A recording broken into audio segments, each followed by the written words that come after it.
Penn and Teller just got fooled. Will they get fooled again? Let's meet our next act and find out. These cards become unshuffled. I'm so excited to be back. Did I fool Penn and Teller? This last time on the show, the experience was very nerve-wracking. I mean, it was tense. It says, Paul Gertner, you fooled us. Can you see that? Fortunately, the trick did not fail, but this time it's going to take a little more than that. One of the techniques I use to come up with solutions is what I call dream storming. It's planting the problem in your head as you go to sleep, and your subconscious works on it. It's basically dreaming up solutions. When you wake up, ideas come up that you didn't have before. Dream storming.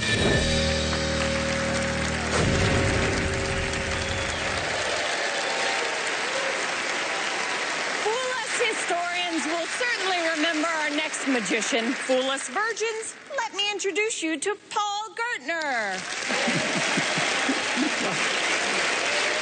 Well, Penn and Teller, it is a pleasure to be back again on Fool Us, and I'm very excited to be here this year because I get to bring my favorite magic illusion, the cups and balls. Now, I know you're very familiar with this trick because you perform it. But for those in the audience that are not, let me explain. It's based on an old gambling scam known as the three-shell game. Now, part of the game is that the ball is soft. It's made of sponge. And the cup is solid. It's made of brass, metal. So whenever that ball is under the cup, you can't see it. And when the magician mixes them around, you can't hear it. And at any given time, the magician can make that ball disappear. Now, of course, well, Penn and Teller already know the secret to this trick. The secret to this trick is you use an extra ball. And you always hide the extra ball underneath the cup on your right. So I'm going to perform the trick, but I'm going to do it a little differently because I grew up in Pittsburgh, Pennsylvania. And in Pittsburgh, we manufacture steel. And when I was a kid and I was looking for a ball to do the trick with, I found one in my dad's toolbox. It was a steel ball bearing. You see, my dad was a steel worker in Pittsburgh. In fact, my favorite childhood memory of Dad is the day he and I shared a drink after work together. It happened in our kitchen. I was practicing this trick all day long. And Dad came home from work, hot, tired, and thirsty.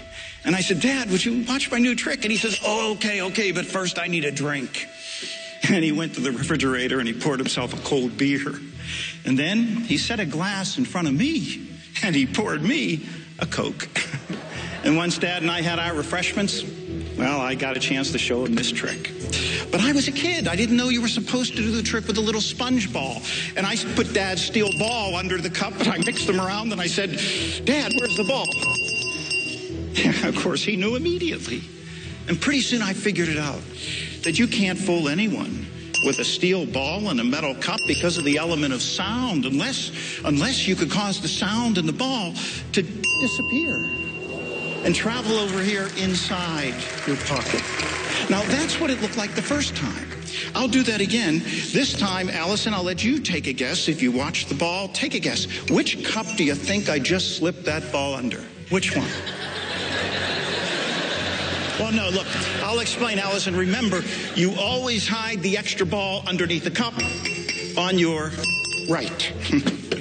But of course, Allison, in my book, no matter what you choose, you're a winner. You're a winner. 3 cups to 3 balls. Now we're ready to start the trick. Now, if you watch the ball right here, whenever I give it a little push, okay, it will actually penetrate right through the top, balanced on the edge. I'll do that again. This time the ball will go right through the top of not 1, but actually 2 cups, like this, balanced on the edge.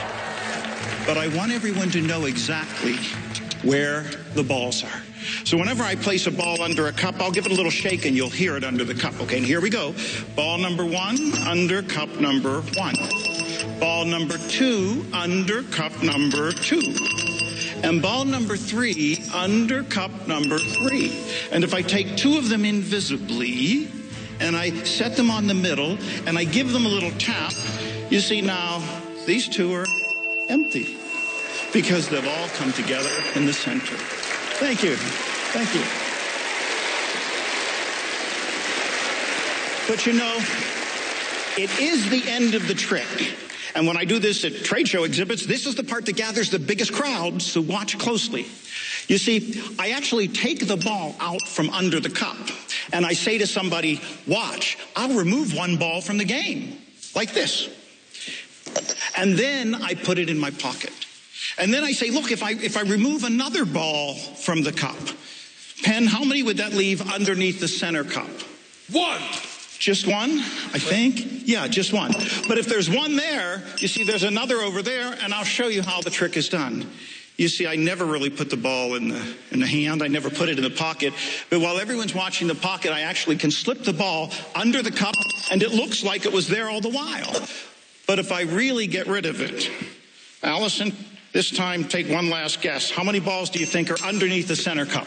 1, 2, or 3? For you, Allison, I did all 3. But you know, you can't do this trick with just 3 balls. You need an extra one.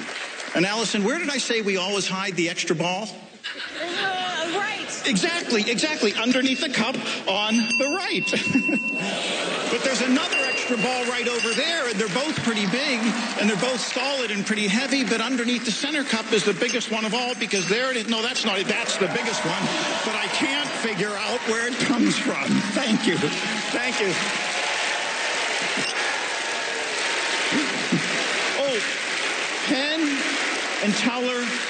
I told you this trick was inspired by my dad, which is why I can't help but think of him every time I do it, which is why in this cup, I always keep Dad's balls. And in this cup, in honor of Dad, I always keep a can of Coke. And in this cup, well, remember, you always hide the extra ball underneath the cup on your right.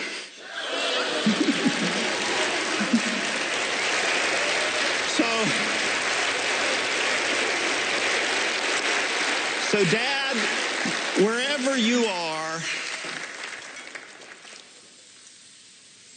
here's to you.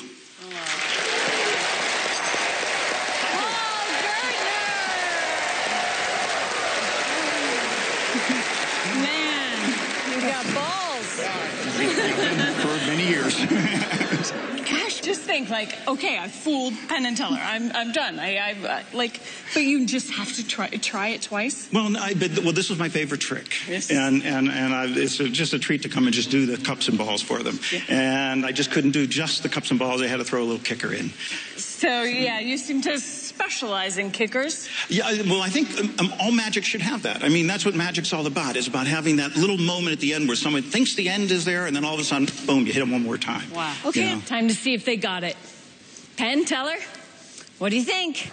We first heard about you, Paul, doing the cups and balls, and it's not fair to say that you're just doing the cups and balls, because for hundreds of years, maybe thousands, people have done the cups and balls, and it's always been a visual trick. And your genius is making it also an audio trick. And that is something that from the first moment I saw you do it absolutely blew my mind. Having that sound to do at the same time. But what people don't know, who don't know how the trick is done, don't know is that you found special sleights and special handlings just to deal with the sound. Yeah, if you were to write a book on this, which I imagine you will someday because it's so brilliant, you will have to have a whole separate thing on how you make the sounds come from a different place than they actually are and absolutely be beautiful like that. Also, in magic, you know that certain things are just compressible. We all know sponge balls are compressible. Mm-hmm. Indeed, almost everything else used in every magic act is compressible. We all know how to make all sorts of things look solid that are actually compressible. You cannot do that with ball bearings. And some people would say, when they know how a trick is done, that makes the glass half empty. But I think when we know how a trick is done, it makes the glass half full. Mm-hmm. Do you know that they know were there talking about how you did it? I think so. I think yeah, we're talking. Okay. Yeah. Listen, it's now a tie. You got us last time, we got you this time. Season 5, kick our asses. All right. Okay, thank you. Paul Gertner, ladies and gentlemen. Let's take a break so we can give you time to think and blink. More Fool Us when we return.